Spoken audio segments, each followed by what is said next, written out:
So here we are for yet another Vitality Vibes, and I am so passionate about what we're going to be talking about today, and I'm so excited that I get to share this time with Yuri.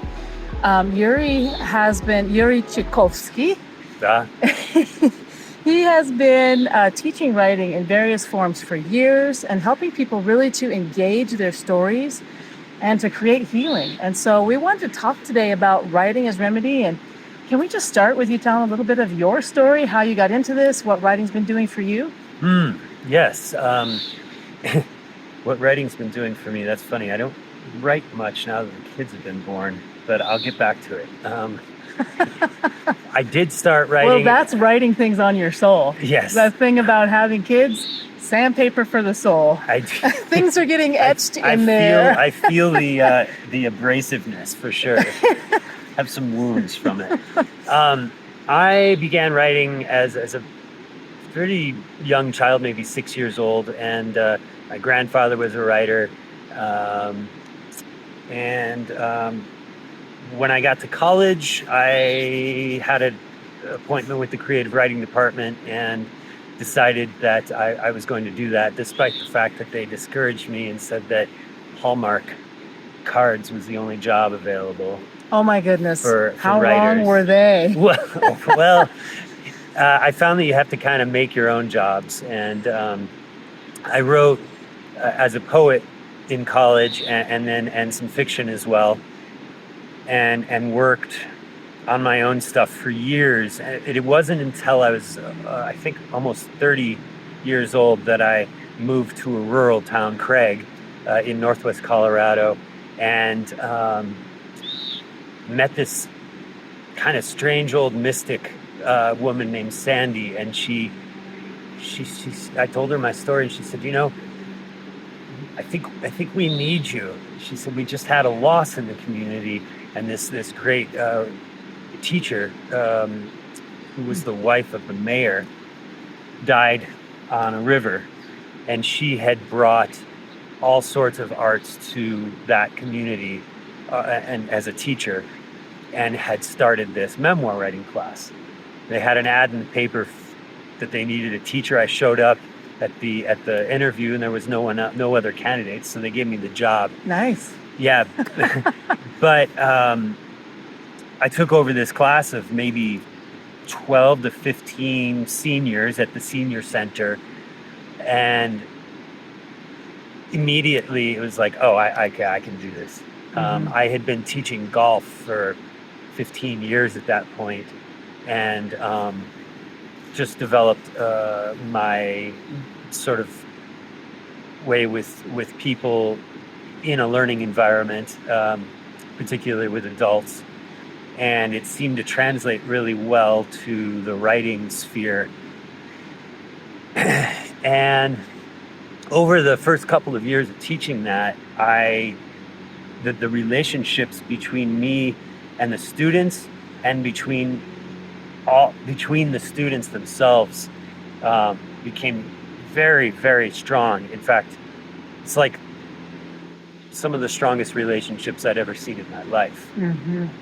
And I realized that the key was that these people were sharing parts of themselves that they hadn't shared with their spouses, with their, with basically anyone in their lives. And then they came into this space, and they were able to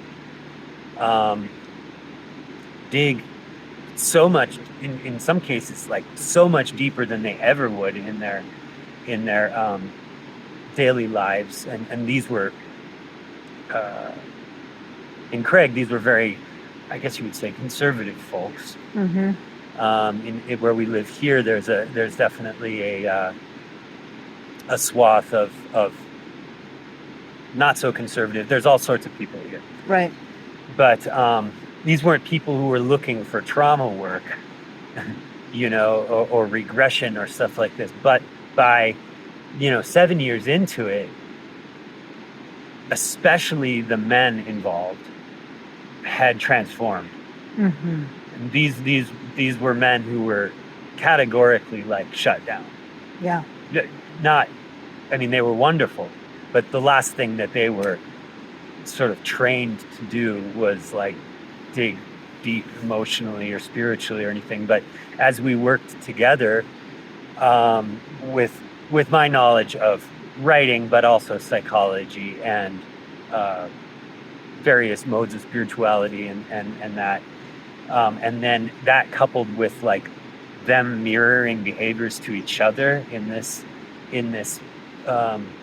conservative place, they were just opening up. And it's awesome because the beauty of the writing, and particularly the memoir writing mode, is that as the person evolves and grows and heals, the writing also Solidifies. displays those same things. Huh. And that's why it's important. The container of writing is important. If it was just talk therapy in a group, I don't think it would be as powerful. But when you have something to kind of measure, it's not a measurement, but when you have a focus or something that you're trying to master that is other than yourself, other than the issues, when you're mastering the writing, the other thing, all of the internal stuff seems to come hand in hand. And I'm talking about men. My classes continue to be filled with men. I'm kind of bewildered by it, but it seems that that's a really that there's a lot of need there. And Well, you're talking about men, but I think even for women in our society, we all, and I'm not saying you're demeaning me by not mentioning me, but it's like all of us are told to just hold it together. Yeah. I know it's hard, but just try to focus in a little better and do better, and to be able to take time and space to create art. Yes. And to have an expression of what has been, or even an expression of what will be. It transcends all of that other stuff to where all of a sudden you have a realization. I mean, and I'm talking about this because I have decided, you said, well, I taught golf for how many, 15 years? And I'm sure you do all kinds of things now just to keep everything going for your family. Yes. But I just decided in the last 6 months or so that I'm a writer. I identify as a writer. Yes. I have nothing published. All I have is piles of journals and a book that I'm working on. But I do massage as a passion. I do body work as a passion. I do wellness as a passion. But writing is the thing that is like the true fire. When I was in second grade, I stayed in from recess to write a couple times. That's a big deal. And speaking of that, I mean, that's why I want to have this writing as memoir class at Wellspring, is because I feel like it is going to ignite healing and passion for people in a way that they have never experienced it before. And I love it that you're passionate about bringing that to us. Very much so. Now, so I did get to attend years ago a workshop at the Blue Stage where you were just presenting memoir. I think we were there for 3 or 4 hours. But it was great. And when I was there, some of the feelings that I had were like, I'm not a writer. Yeah. I'm not good enough. I can't do this, which those are all my issues that were coming to the table because the patterns run everywhere we go until we deal with them. But the thing that I loved being in that room with you, and literally there were over 20, maybe 25 people? 25 to 30 probably. And it was stirring up so much for so many people, and getting to hear bits and pieces of stories. And the thing that I left with was this supreme knowing that you're kind and that you are a trusted curator of people's stories, because I saw you again and again pull insights out of the writing. Doesn't have to be great. It just needs to be a true expression. Yes. And not only were you were able to pull realizations for people out of it, but the other thing that I saw is that there was also a gentle prodding to, I wonder if, or what if you explored it in this direction? Like one of the things that I've learned through a few of the writing classes I've done is that if we can bring our sensual nature, our what we heard in that moment, Yes. what we smelled, what we tasted, what we saw, what we felt on our skin, all of these things into the writing piece, Yes. then we can delve into something deeper in our hearts. We make realizations. We know at our deepest core, but we don't let ourselves know. Yeah, the sensual is probably the bottom line. In all my classes, I pretty much, that's where I come back to with every student when they're writing. It's like, okay, let's go a level deeper. Mm-hmm. What was the light doing at that moment? Mm-hmm. What was the smell? And that also triggers memory. So in the case of memoir writing, that's the key, really. But the sensual brings us into where the memories are stored, and it brings us into healing. Remembering something intellectually, which is how people might conceive of writing, I guess, in some ways. But remembering something intellectually is just a very, very surface part of the process, I think. Mm-hmm. This is true. It's information. Here's the information about the incident. No, it's when we sink into the senses that the realizations start to happen, and the remembering can go much deeper. And people write about a variety of things. Like sometimes I'm like, I'm so tired of writing the hard stories. Well, but I also have happy ones. Yes. But it's like I had a friend in a writing group. She said, don't worry, someday you will be able to write fiction. But until you write your own stories and understand them, you don't have a place on the map to start for fiction. Sure. Yeah, good point. Or maybe I could write fiction as a way to avoid my own story. I guess it could go either way. Fiction is kind of the ultimate, I would think, but memoir offers so much healing, and then in this group setting, it also is the glue, a bridge, or whatever for the relationships. And the classes that I've had, the students value the relationships immensely. And I think in connection, that's the only way that we heal. Yeah. That you can't do it. It's not alone. Like if you and I don't know you very well, but if you and I we can get to know each other here, and that's great. But if you and I were in a room together with, say, 6 or 7 other people that we interacted with as a group, I'm going to actually know more about you more quickly. Yes. Because I see how your personality reacts with each and every other personality in the room. Point. And it actually exponentially multiplies, I think, the effect of the knowing. And I love that. Although there's nothing, obviously, some of the penultimate connection that we make in life is when we really know a person. When we can look into their eyes. And that's the thing I think about this class for me. Every once in a while, we're going to be swatting at bugs, y'all. That's right. But this class for me offers yet another place for me to come into a group and, like we were just talking about the worship circle that I go to. This is the work that we do. We see one another. We soothe one another. And we create an environment that's safe and secure. And it's in that place of attunement, where we heal. Because trauma, you've been doing a lot of trauma work. Everybody's doing trauma work. We're all on the struggle bus, trying to make sense out of our childhood so that we can be, like, you're a parent. And even now with my kids older, I'm like, the best work I can do for myself, for my kids, is to do my healing work right here. Because then I show up whole for them and I give them hope for something greater. And so one of the things that I'm sure you know about trauma that writing is amazing for is when we have a trauma, and some of us have just traumatic events, some of us just live through trauma every day, almost like a prisoner of war. Some people's marriages are abusive. Some people have abusive childhoods. I can check the box on a lot of those things.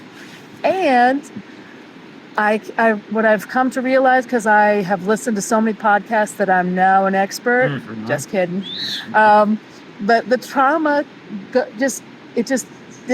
it disintegrates into our body. Our brains can't handle it. So they just like store it in your big toe and throw it into your gut, and it's all over your body. And your brain literally does not remember the thing the way it happened until you start to have, like you were saying about that kind of out-of-body experience where you let pen come to paper or fingers come to keyboard, and you go into the senses of that moment, and all of a sudden you're writing a story that you didn't know that you knew. Yes. That's the remedy right there. Yes. That happens often, and people are amazed by. I hear so often, man, I just didn't know that's the way it happened. Yeah. And sometimes I would need you to hear my story, or the group to hear my story, to tell me, I'm angry about that thing that just happened to you. I may not be feeling angry because I'm still the little kid who's trying to say, oh, my parents did the best that they could, and they would never hurt me on purpose. That's absolutely true. So many times we forgive, a type of forgiveness or wash it over. And it's something, where when you have something holding you accountable, you can say, no, actually, that's something you need to feel some anger about, or a lot of anger. That's not okay. And then, so the group is critical. The group setting is critical. Yes. I thought you were saying the group is critical, like they're going to tear you apart. The group setting is critical to the process, to the healing. I also find that, at least in the seniors, the demographic of seniors, which is not necessarily what we're creating here, but I hope we have some wise sages in class, though. And generally, folks writing memoirs are just older because that's when they feel ready or they have time. But there's a grief component. The grief might be the biggest glue to these classes, just because of the age group that I've taught. And so younger groups, I mean, trauma, definitely. We've been having this rash of memories and stories in my classes now of Catholic school. Oh, wow. I mean, it's like almost universal in the classes. Like, I was there, and everything from an indigenous person whose friends were killed by the priests to smaller things like, being whipped because you were talking about girls or something, but they're scarring. So, but I see, again, as the story of this trauma is written and then edited or mastered, the story, the actual written material blossoms, and then the wounds, the traumas, clearly dissipate. You can, whether it's the person saying that they can feel some healing, or you can see it in their body, their facial, openness or looseness or whatever. But I can see these things happening, and it's just amazing work. There's a book that I started reading. I start reading a lot of books. I eventually finish them. But called Brain Talk by David Schnarch. And I just wanted to say, isn't that a fun name? Wow. Schnarch. Brutal. And he's a genius, though. And geniuses should have names like that, memorable names that are fun to say. And one of the things that he says is he describes our brains when we are disintegrated, when we haven't looked honestly into our stories, we haven't had the connection to help us bridge to a place where we're integrated. He calls it spaghetti brain. And so the stories, like you said, you were describing before, like at first the stories might feel spasmodic, or like, wow, we're missing this huge piece. Like everybody has questions about this. You just seem to brush over it, and you moved over here. And when you get that story to an integrated place of mastery, like you were saying, all of a sudden you can think better. You can see better. I've literally had the experience of getting done writing and getting to this huge aha that I didn't know that was there, and reading it to the group, and then I leave this place and I literally can see more colors. Yeah. My peripheral vision is larger. Like, if you think that this writing thing is just going to be a thing that cramps your hand and maybe inspires your spirit every once in a while and maybe makes your brain feel a little bit better, if your brain feels better, if your spirit feels better, your whole physical being is going to be infected in certain ways that you, if you're noticing, if you're aware, that you'll find are for real. Yeah, I wanted to speak to your recent identification with writer. Yeah. Because that's a lot of people who are considering a class like this are hung up on the idea of writer or not writer. Most people are in the doubtful position. But if you've made it this long into the video, wow, you're still curious. Yeah.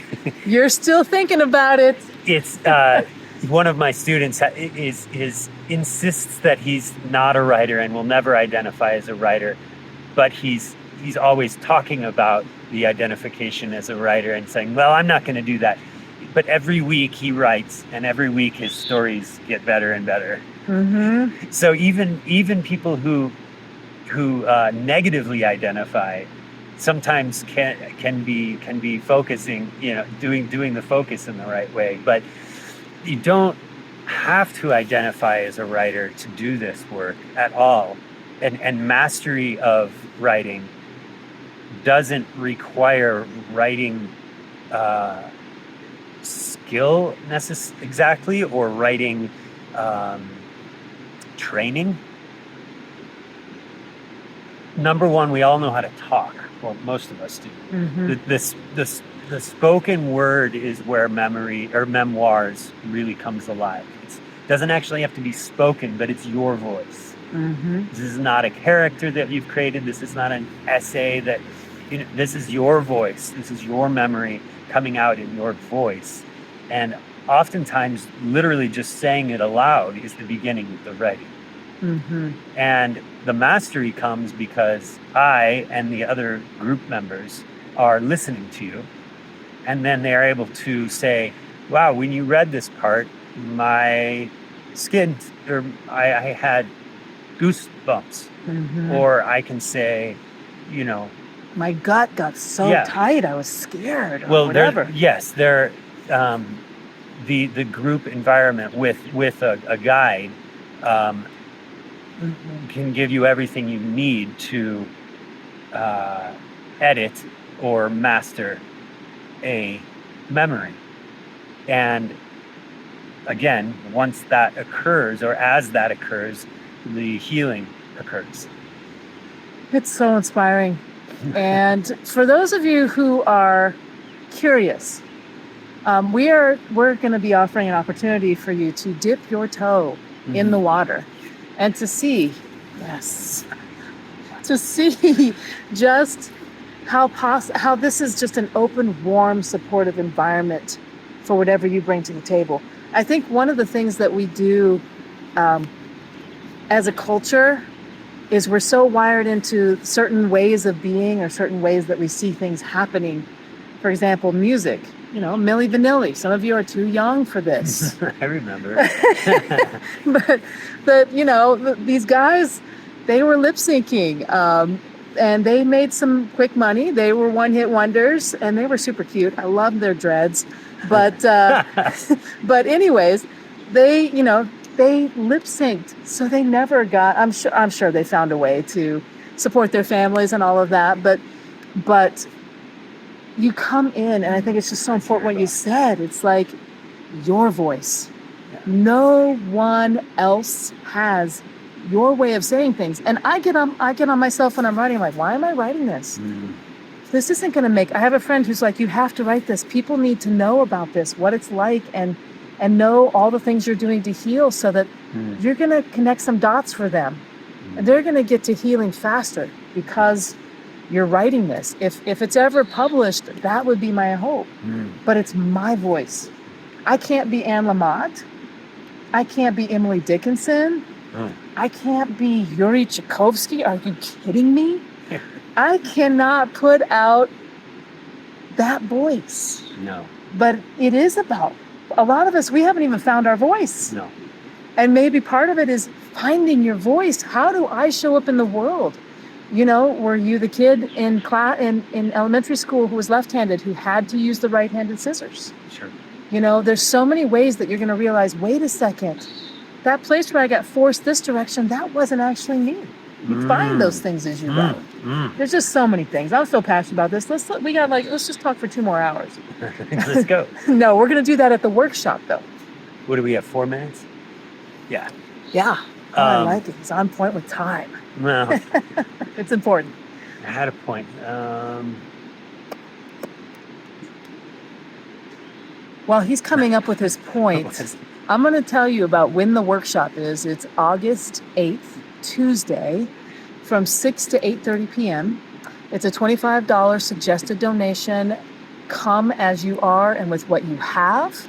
If you don't have $25, we don't care. We want you to be in the room and healing. And if you have more than $25, bless this man for his service to humanity. So that's what we're doing. We're going to be meeting at Wellspring. And if for some awesome reason we need to have more space, we'll probably move it up to the yoga tree. But we have room for probably 10 people at Wellspring. And I hope we have 15 or 20 people who are just open to writing can be a remedy. And I don't have to be a Pulitzer Prize winning author to get to healing and to get to going deeper with my community. And now we have a deep, profound thought from Yuri. No pressure. Yeah, whatever I was going to say before is long gone. But what the group setting, the class setting boils down to for me is that every person's story, every person's life, every person's voice, from the elderly, disabled, war veteran who loves Trump, whatever, to the spirit guide channeler, or every single, housewives, corporate workers, oil workers, every single person's story in these settings is sacred. It is, Yes. it is it is revered. Mm-hmm. And what that does is it other than just allow healing, it for the people who aren't talking in a moment or aren't reading their piece, it's just as powerful then, because you also learn how to listen as a writer.